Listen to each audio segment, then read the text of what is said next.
Hey guys, and thank you so much for tuning in to Crushing It in 2016. I hope this is something that you'll be able to apply throughout your year and getting you to achieve the goals that are really important to you. So a few months ago, I took a look back at all the things that I really wanted to accomplish and didn't accomplish, and I didn't want to have another year of shoulda, coulda, wouldas. So I came up with 5 key components to help me really get to the goals that I set out to master. And they are: start with the end in mind, be intentional, set priorities, have a strategic game plan, execute, execute, execute. So when I start with the end in mind, a lot of people, it's easier for them to do a vision board, or think of the things that they want to have or accomplished or do or be, and they put it on a vision board. And I think those are great. I have a love-hate relationship with vision boards, because I think that they're kind of like the picture on the wall. They just kind of are there, unless you actually have a really good vision board where you're actually able to see it every day, and it makes you think about, okay, this past week, maybe I didn't do the things that I needed to do to get to what's on my vision board. So this week, it's in front of me, and I'm going to be able to do it.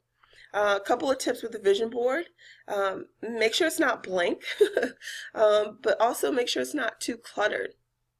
If you have too much stuff on there, it just kind of represents chaos and dysfunction, and you don't want your visual cue to represent chaos every day. Also, I think it would be great if you kind of went with a theme. You know, what is it that you want to be? Who do you want to be like in this year's time span? I don't think it's always so much an object that you purchase, but the ability to purchase those objects.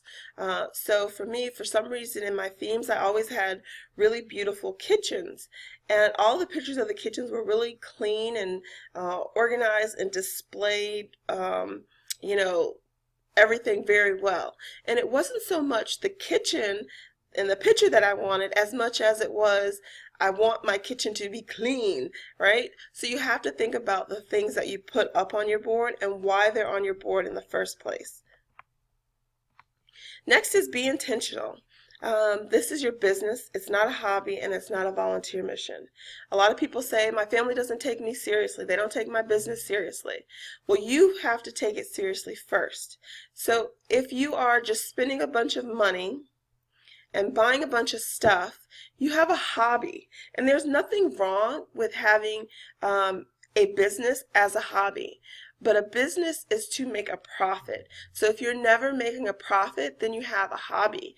And I've had a hobby for a very long time. And so I really want to focus on making sure all of my efforts are to produce profit and not just to continue with this hobby. Also, I used to just give any skill set that I had away. You needed help, I would help you. So I was volunteering. I was volunteering my skill set to other people so they could make a profit, but I wasn't making a profit. So you really want to make sure you classify the different things that you do. I know most entrepreneurs have a couple of things that they're doing or trying, and it's okay to have one of those things be a hobby. I became a direct sales consultant a few years ago, because I love bags. So I was doing 31 mainly because I just love bags. And it was more of a hobby because I spent more money than I actually received, but I didn't care because I loved the opportunity to purchase bags at a discount. So just make sure you keep those in mind. Is what you're doing a business to make profit, a hobby where you have an interest but you're spending more than you're getting back, or are you volunteering where you're giving your skills and assets away without any return on your investment? When you're intentional, you do things a little differently. So like for me, I would just open my laptop out of habit, like knowing I needed to do something but didn't have a game plan. Now, before I even open my laptop, I know exactly what it is that I want to do, and I know exactly how much time I have to do it in. So I set a success metric. I'm going to edit 10 images, and then I'm going to walk away. Or I'm going to respond to 10 emails, and then I'm going to walk away. But that's my metric. I'm going to get on, do what I want to do, I'm going to be intentional, and then I'm going to stop. So when you set these priorities, you know, we all have the same 24 hours a day. when you set priorities, it allows you to fulfill your priorities in order, what's most important to you. It also helps because you're going to fail something, someone every single day if you have a ton of priorities like we all do, right? So the key is to begin again more intelligently.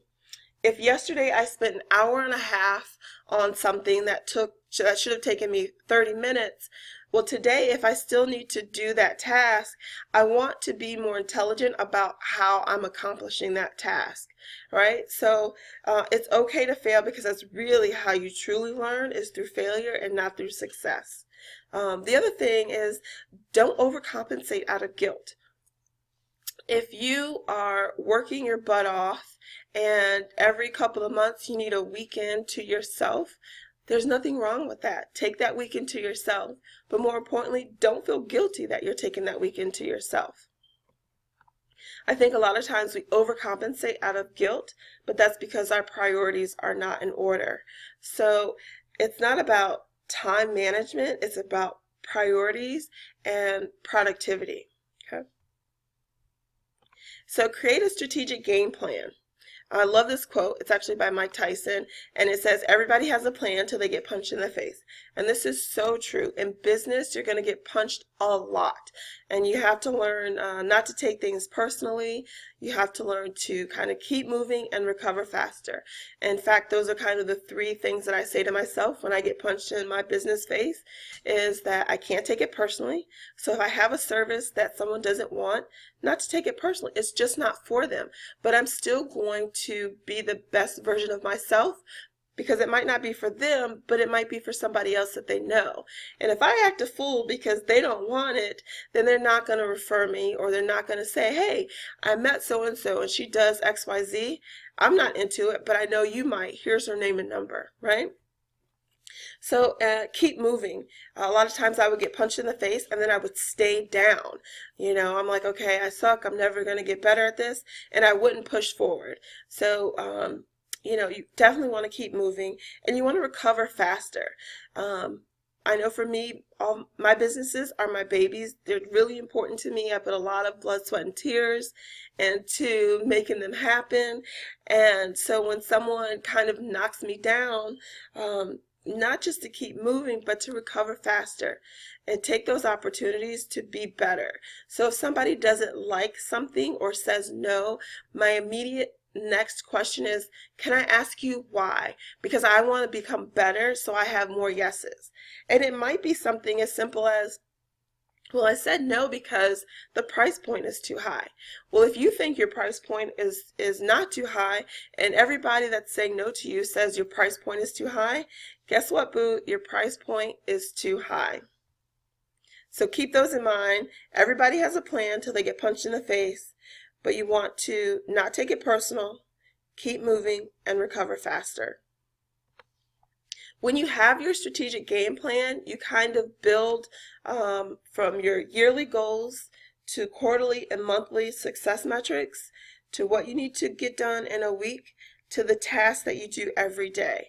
So if a yearly goal is to take a really nice, luxurious vacation, then what do you need to be doing every quarter? Is there a certain amount of money you need to be setting aside?